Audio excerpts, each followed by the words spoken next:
it's Katie. Welcome back to my channel. Today we're going to be talking about all of the books that I read in January. Got two cats right here. So take your bets now on how long it takes for them to knock over my camera or something. How have you guys been? How are you guys doing? First wrap up of the year. I'm excited to talk about these books. I have so many good books this year. Hold on, let's pull up the stats. I had 2 5-star reads this month, 2 4-star reads, and 1 3.75 star read. So basically a 4-star read. So basically all 4 and 5-star reads this month, which is fantastic. So yeah, I read 5 published books and I did 7 beta reads this month, which is why my general reading count isn't very high. January was just so busy for me with my freelance stuff, which I'm super happy about. I think, you know, people with the new year are more motivated to get their stuff done, and that's probably why. So doing 7 full-length novel beta reads and edits in a month is more than I usually do. Like, I do shorter projects where I'll just edit a couple thousand words or give feedback on like an essay or stuff, and those are totally fine, but having 7 full-length novels, and I'm in the middle of the 8th one, this one's just carrying over into February, and 1 month was just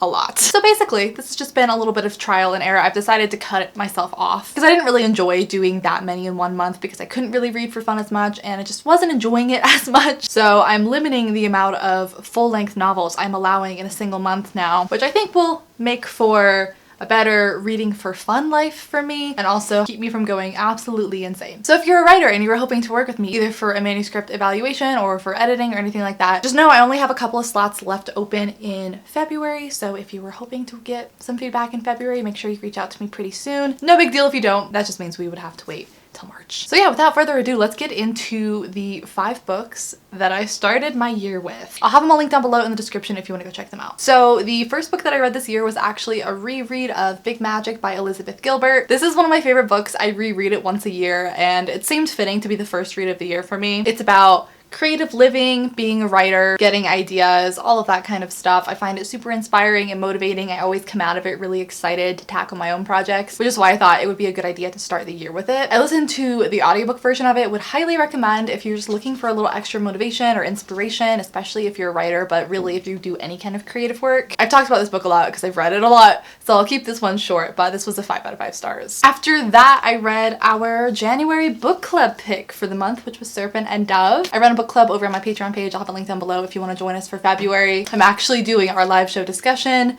right back there in about an hour. And I gave Serpent and Dove a 3.75 out of 5 stars. I enjoyed this more than I was expecting to.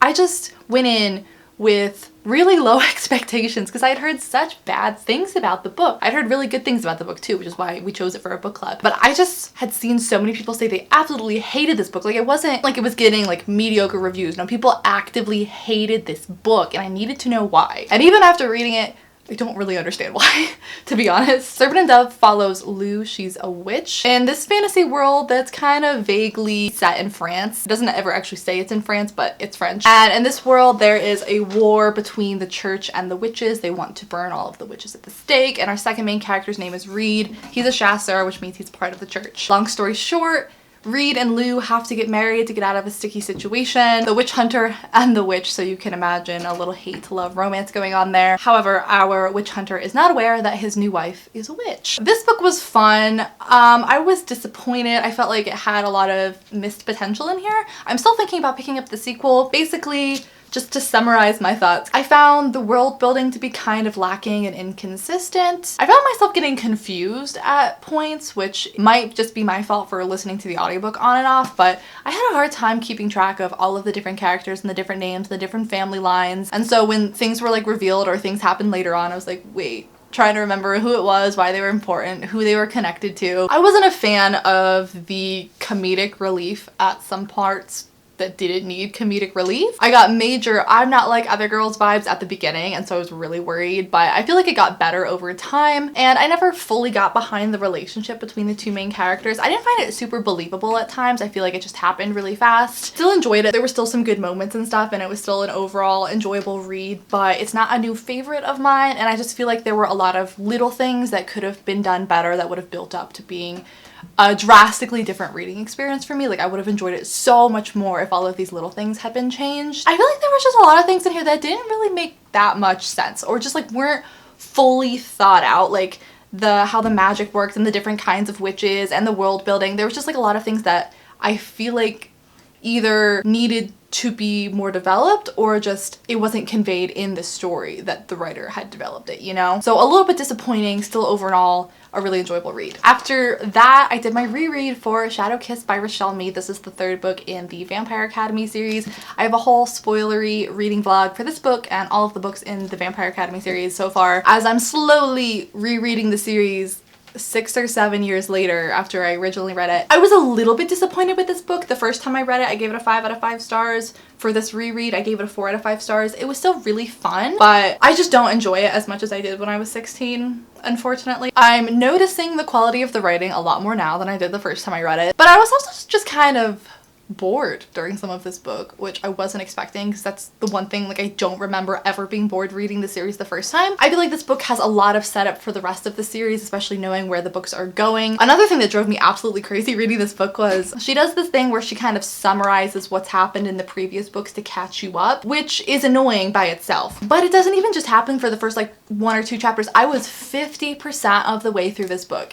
and I was still getting these random info dump paragraphs trying to catch me up, and I was like, I know, okay, just stop. It drove me nuts. Overall, still really enjoyed my reread. That made it sound like I hated it. I still really love all of the characters in here, and I'm really excited to keep reading the rest of the series because from what I remember, the next book on were my favorites in the series because I feel like the series really picks up in the second half, or at least it drastically shifts its focus to like a grander scale problem rather than just like high school drama, which I enjoyed. So overall, I'm still enjoying my reread of this series. It's definitely not standing up as much as I was hoping it would to when I read it when I was 16, but still a good time. Still worth the read. After Shadow Kiss, I read A Quick Bite. I think the author's name is Lindsay Sands. This is the first book in an adult paranormal romance series, and there's like 27 books in this series. Like, it's ridiculous. And I gave this first book, I think, a 4 out of 5 stars. It was so silly and ridiculous and just kind of a dumb read, but I had so much fun reading this book.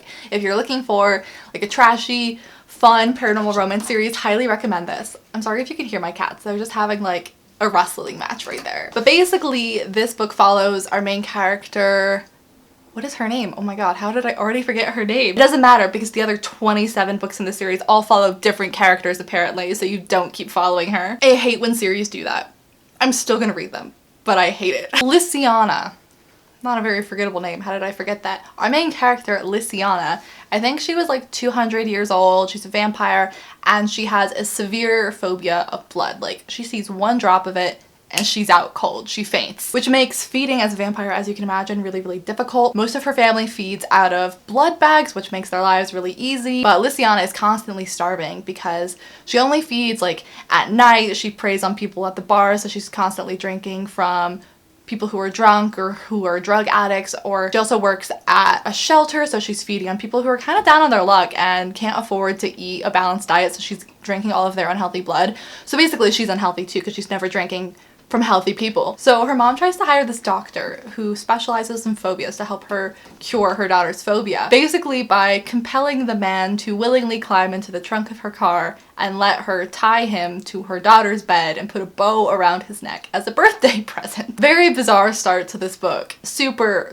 amusing and super funny, which is how I knew I was gonna like this book from the first chapter, was just the comedy. The writing style is so funny and so easy to read. So basically the book is a romance between this doctor and Lysiana, and a little bit of an exploration of this world of vampires and Lysiana's really big family. And this was really fun. I've been saying forever that I've just been in the mood for trashy paranormal romances, and I've yet to find one that's really fit the bill for me, and this one was just exactly what I was in the mood for. I listened to the audiobook, would highly recommend doing that. Definitely go into this realizing you can't take it seriously, but if you're looking for a new vampire romance, would highly recommend this one. This is one of the favorites I've read in months, honestly. My final read of January. I'm actually in the middle of several books right now, which I was hoping to finish by the end of the month, but they're gonna have to roll over into February. My last read was Tell Me Lies by Carola Lavering. This you find in the adult fiction section. It's new adult. I hate all of the hoops that you have to jump through to find new adult books, but this is 100% a new adult romance. We are switching off between the point of views of Lucy and Stephen, and they meet in college.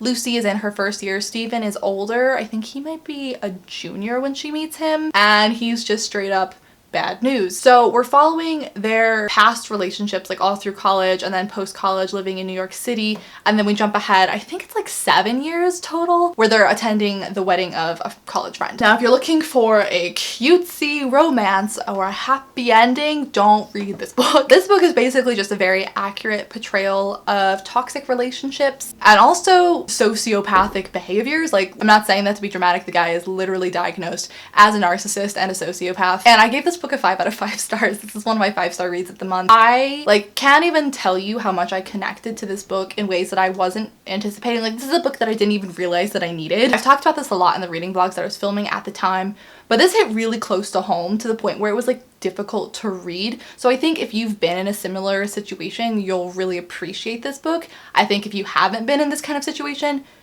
you will likely hate this book because the characters are incredibly unlikable, make really, really bad decisions, and it's just really frustrating to read about. So I completely see why people hate this book, because I almost didn't get this book because I saw the reviews on Goodreads and everyone hated it, and I was like, ooh, maybe not. But if you're someone who will be able to relate to the subject matter, I think you'll really appreciate it, because this author does such a good job of capturing it perfectly without like demonizing either side of the relationship, and you kind of see how there's multiple layers to it and how it's a really complicated situation. And I actually really like books that have unlikable characters, because when you can sympathize with an unlikable character, I feel like that's really powerful and that's really a strength in the writing. It's like a good exercise in empathy. Like, I feel genuinely really bad for this character, even though she makes really bad decisions, and some of it is her own fault, but at the same time you kind of understand why she's doing what she's doing. And she's also, at the beginning of the book, 18 years old. She's a freshman in college, and I feel like we expect too much out of fictional characters sometimes, because real people in college do make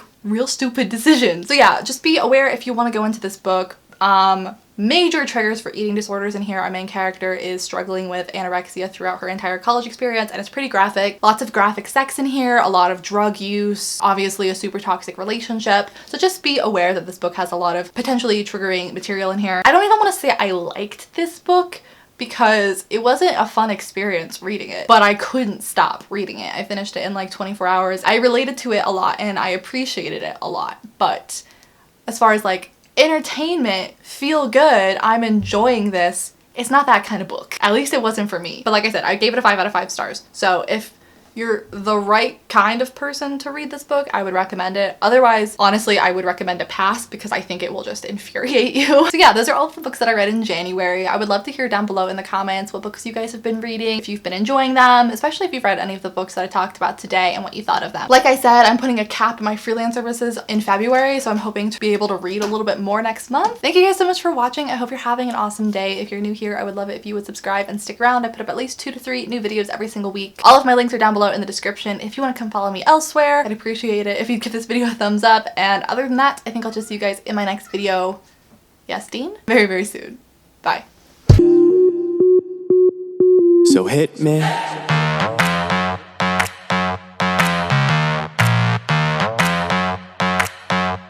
So hit me.